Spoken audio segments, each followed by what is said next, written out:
Oliy ta'lim muassasalariga o'qishga kirish uchun may.gov.uz orqali ro'yxatdan o'tish.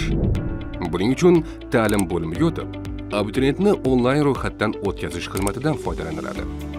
Arizachining telefon raqami kiritilgach, unga yuborilgan SMS xabar tegishli maydonga yoziladi.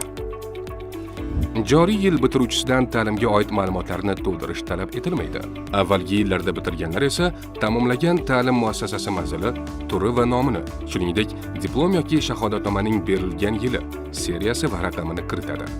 Abituriyentning chet tili yoki umumta'lim fanlaridan milliy sertifikati avtomatik aks etadi. Chet tili bo'yicha xalqaro sertifikati borlar esa tegishli tugmani belgilash orqali bo'sh maydonchalarni to'ldiradilar va xalqaro sertifikatni yuklaydilar.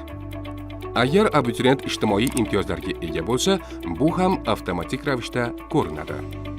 Keyin ariza yuborish bo'limida test topshirish hududi, ta'lim tili va alifbosi hamda test topshiriladigan fanlar majmuasini o'z ichiga olgan yo'nalish tanlanadi. So'ngra yana bir bor SMS orqali kelgan tasdiqlash kodi tegishli katakka yoziladi.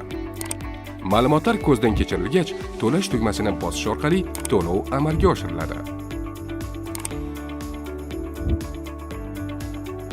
Eslatib o'tamiz. Joriy yil bitiruvchilari nogironlar, ijtimoiy himoya reyestrida ro'yxatda bo'lganlar va ularning farzandlari, yoshlar daftariga kirganlar hamda to'liq davlat ta'minotidagi shaxslardan to'lov undirilmaydi.